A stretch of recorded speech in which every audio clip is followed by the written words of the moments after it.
Čísla neklamú, emócie áno. Vítaj pri ďalšom zápise do denníka Beštie.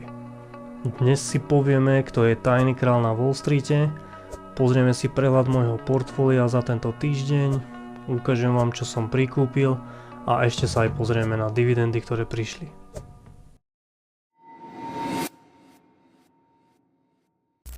Som investičný apetít a pozrieme sa na moje portfólio. Takže ako vidíš, tento týždeň sme nakoniec iba 0,2% v profite, maximum, ale stále v pohode. Nie sme síce na maximách, ale stále dobré na to, ako sú trhy. Najlepšiu pozíciu máme staré ASML-ko, myslím si, že to aj dlho bude. Stále skoro na svojich maximách. SP500 takisto ťahá nové maxima. Veľmi pekne. Google, tam bola taká menšia korekcia, ale stále super je na tom. Myslím si, že ten tak skoro pod tých 300 neuvidíme. Realtincam, Amazon, tam tiež je to už trocha lepšie. Uvidíme, ako to pôjde. Vici Properties, toto je jedna z akcií, ktorú som aj trocha prikupoval. Ako vidíš, toto teraz vyklesalo, je to na svojich celkom minimách od roku 2021, čo je celkom pekné.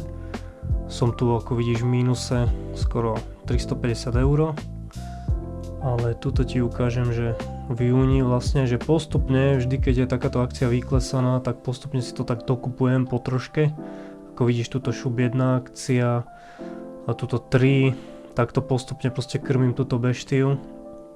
Tuto 4 vlastne včera som kúpil, takže čoskoro budú mať aj dividendu, ohlasovaná je 18. júna bol ex-dividend date a 9. júla príde dividenda, to mala byť celkom pekná, uvidíme, koľko to bude a ti potom ukážem. No toto, keď si teraz pozrieš tieto pozície, toto je také trocha v červenom, ale to vôbec nevadí, lebo tieto akcie držím dlhodobo a možno aj navždy. Mastercard, skvelý compounder, to vidíš, že som v stráte stále nejakých 162, ale to som dokupoval to 8. júna, vlastne minulý týždeň, jednu celú akciu. Potom tu máme Meta, tomuto tiež verím, že toto pôjde hore, je to dosť podhodnotená z tohto Big Techu spoločnosť, takže tuto som tiež robil nákup.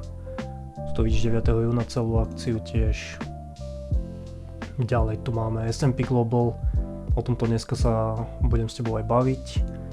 Tuto vidíš, že mám minus 420, celkom nízko, aj keď férová hodnota si myslím, že nie je ani na mojej nákupnej cene, čo je tuto 467, ale bude tak zhruba okolo 450, alebo tak by som odhadoval, aj podľa nejakých výpočtov vlastne, čo som si robil.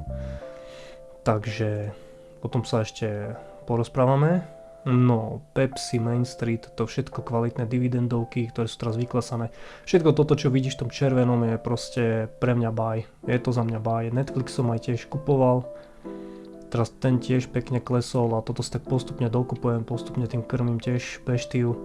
Tuto vidíš, 18. júna jednu akciu som kúpil, tuto naposledy som takto dokupoval vo februári, ako vidíš, a v januári takto po jednej akcii po troške. Vždy keď sú takéto korekcie alebo dropy, tak si to takto vlastne zlepšujem svoju priemernú nákupnú cenu. Teraz vidíš, že som tu takto minus 273. No a čo sa týka ostatných, waste management ešte spomeniem, o tom bolo predchádzajúce video, to som plus minus na nule, tuto je nejaký minus 15 €. Tu prišli aj dividendy z toho, tu som dokupoval 28. mája tiež celú akciu. No, čo sa týka ostatku ešte, tak tuto vidíš moje ostatné pozície. Tento SentinelOne, čo je cyber security, už mám zase v mínuse, nejakých 44 €. Táto firma, som vtedy, dávnejšie som mal Cloudflare aj CrowdStrike, no obidve som predal, našťastie som to predal v profite vtedy, som ešte tak špekuloval a kúpil som toto, ako vyklesané a rátal som s tým, že keď som si pozeral túto firmu, že to by to mohlo mať celkom dobrý potenciál. A zatiaľ sa to ešte neukazuje a posledné kvartálne výsledky neboli boh vie čo, tak počkam si ešte na ďalšie a keď to stále bude pokračovať takýto nevýrazný trend a trhy ešte budú tak ako sú, približne plus minus rovnako, tak je dosť možné, že toto odpredám a presuniem to inde. A buď to presuniem do tohto S&P Global, alebo možno ešte prikúpim Metu, aj keď už mám celkom veľkú pozíciu. Nechcem, aby sa mi moc stalo, lebo toto není úplne že príkladné, ako by to malo byť, pretože toto S&P 500 by malo tvoriť aspoň 50% alebo 60% môjho portfólia a vidí, že mi tvorí iba 11% a moja pozícia v ASML už úplne prekonáva, už 13%, ale toto je zase kvalitná firma, áno, mohol by som odpredávať teraz a brať nejaké zisky, ale nechcem, chcem to držať. Takže verím tomu dlhodobo a ja si myslím, že potom by bolo pre mňa aj psychologicky náročné dokupovať pozíciu, hej, keby som to teraz tuto predal, dropne to, dajme tomu sem, tak kúpiť to, nekúpiť to, hej, zase prikúpiť, už by som špekuloval, zrejme by som čakal na väčší drop potom, pretože keby to tak droplo, možno by bolo niečo zlé, zase nejaké správy alebo podobne, alebo tak, no a už by sa mi strašne ťažko naskakovalo, ja to mám tak spravené, že proste ja iba prikupujem, snažím sa neodpredávať a už ASML vlastne vypláca aj dividendu a tak, takže o nejakých 10 rokov alebo takto určite tá cena bude zase úplne niekde inde a typujem, že oveľa vyššie ako teraz a dividendy budú tiež iba narastať. Predstav si firmu, ktorá nevyrába auta, nevyrába ani telefóny, nepredáva žiadnu reklamu a nevlastní ani sociálnu sieť. A napriek tomu od nej závisia vlády, banky, korporácie a investori po celom svete. Keď fond kúpi nejaký firemný dlh, keď si nejaká krajina požičia peniaze, keď nejaká firma vydá dlhopisy, takmer vždy sa v pozadí objaví jedno meno a to je S&P Global. Mnohí poznajú index SP500, málo kto však vie, že za ním stojí S&P Global. Ich biznis je rozdelený do viacerých častí, kreditné ratingy, indexy, finančné dáta, analytické služby a dokonca aj komoditné informácie.